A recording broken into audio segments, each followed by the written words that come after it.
Hello everyone and welcome to a brand new series. In this series I'll be showing you exactly how to make a placement system from scratch.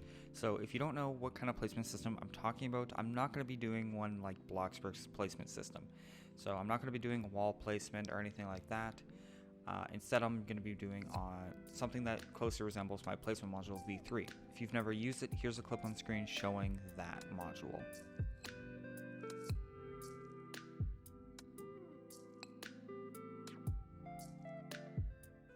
If you want to use the module or learn more about it, I'll leave links in the description to where you can learn how to use it as well as getting the module itself.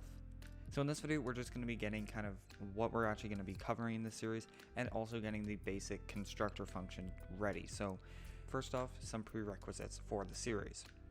First off, you're going to need to know a little bit about object-oriented programming. Not too much, but just what constructor functions are and stuff like that. I will link in the description a video that I have created on that topic in the description, so then you can go and watch that. But there are also tons of resources on object-oriented programming other than just the ones that I've created. So make sure you go educate yourself on that if you do not know how object-oriented programming works or what it even is. Another thing you're going to need to know is just the basics of scripting. This is not a beginner series. This is going to be more of an intermediate series. And the reason why I am saying that is for one, we're using some more intermediate to advanced topics such as object-oriented programming and just the way that things are being done. You are going to want to know a little bit more about scripting than just the basics. So if you're a beginner, I highly recommend learning a little bit more about scripting and then coming back to this, because you're just going to get lost and you're not going to be able to really customize it to the full extent that the series is meant to give you the knowledge for. You're meant to be able to take this and then edit it and make it your own. So that's that.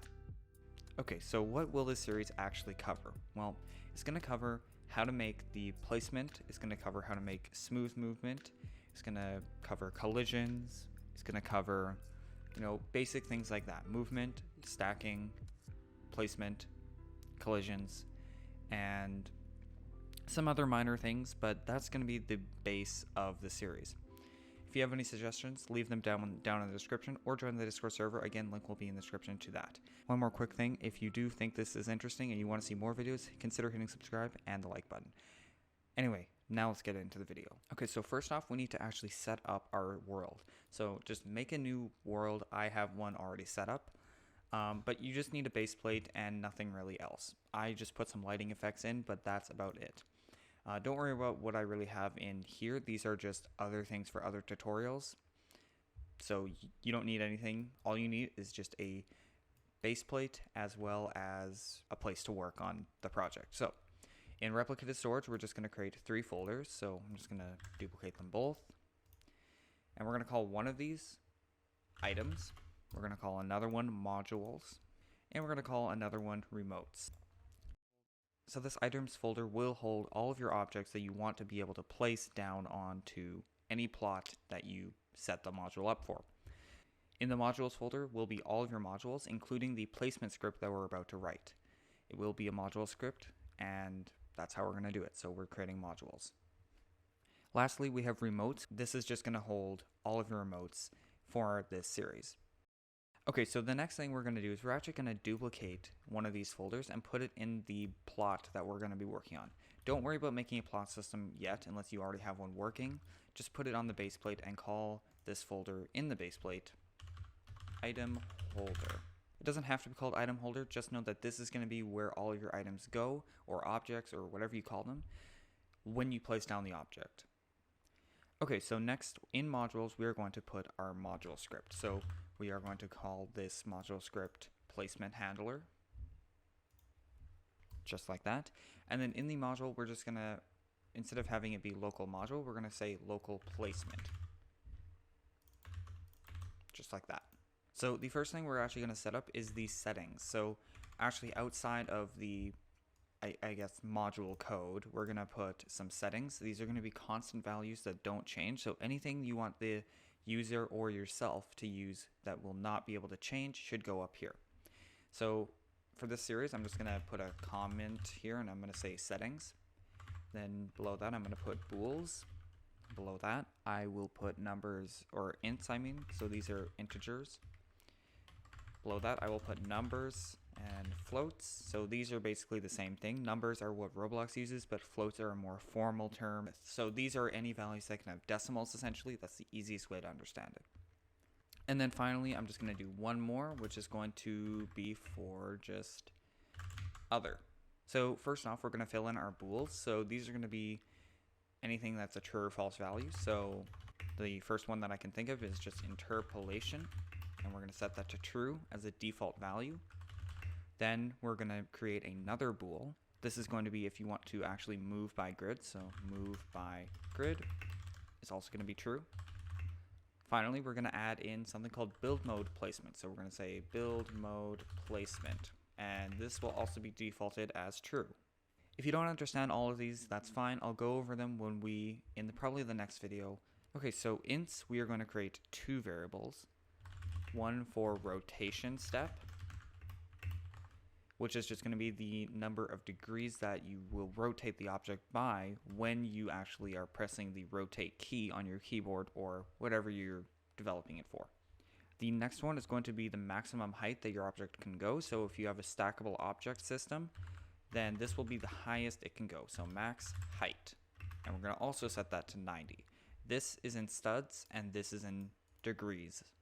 Okay, so then for numbers and floats, we have one variable to do, and that is just the lerp speed. This stands for linear interpolation speed. So interpolation is basically just, I guess I'll go over interpolation. So interpolation is going to be the smooth movement in short terms. It's basically just how smooth you want your object, and this will be the speed of how fast it'll actually interpolate between one position to another. I find the best value for this is 0.7, but you can set it to whatever you want. Okay, finally we have other, and we have also one variable, and this is just going to be the grid texture. We're just going to set this to an empty string for right now, but you can fill this in to whatever texture you want to be displayed on the plot whenever someone is placing down an object. We do have another set of variables to do before we actually go into the constructor function, but these are actually going to be in the placement, module thing. So yeah. So the first one is just going to be, we're going to actually create a comment, and it's going to be constructor variables. And the first one is just going to be the grid size. We're not going to set this variable yet. And then we also will have the item location. Then we will also have the rotate key. And then we will also have the terminate key. So what are all these going to do? This is going to be the grid size. So this is going to be how many studs your object is going to move by whenever it moves. So how many studs or how many grid units it will move by whenever you move the object. The item location is going to be where all of the items are stored for the module to access. The rotate key is going to be what key or input you want to quote unquote listen for to rotate the object. So whenever this key is fired, it will call the function or invoke the function and rotate the object. And the same thing goes for the terminate key, except for the terminate key, this is just going to cancel or terminate the placement. Okay, so now we have our constructor function. So I'm just going to create a comment and call this constructor function. That's really all we need to do. And we're just going to create a function within the placement module. So this is going to be a function that the user can call. And we're just going to say .new. And we're going to give it a couple of variables. Of course, we actually need to say function, and we can't have this local prefix here, since it is going to be a function that we return in this placement thing. Whenever the user acquires the module, we can't have it local. And then in the new function, we are going to add a couple of parameters. The first one is going to be G for the grid size. The next one is going to be the objects, so object location. I just call it OBJs. Then we have the rotate key and the terminate key.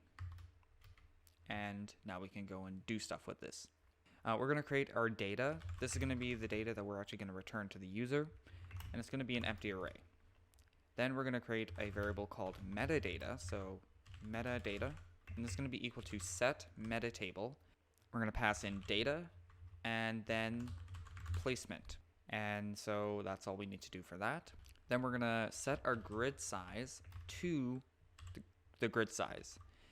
And then we're going to do the same for all of the other things. So item location is going to be equal to objs. And then we're going to say that rotate key is going to be equal to r. Terminate key is going to be equal to t. We're not done yet.